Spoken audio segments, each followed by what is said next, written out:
Здравейте хора, в днешното видео ще правим анбоксинг на Jurassic World яйце. И повярвайте ми, не да се спускаме. Така, както виждате, вече съм го отворил. И вътре има най-редкият динозавър от колекцията!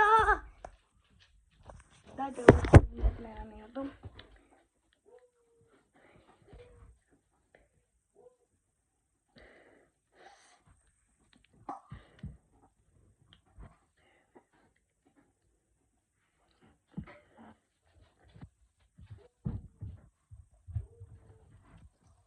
Цъкнете лайка и се абонирайте.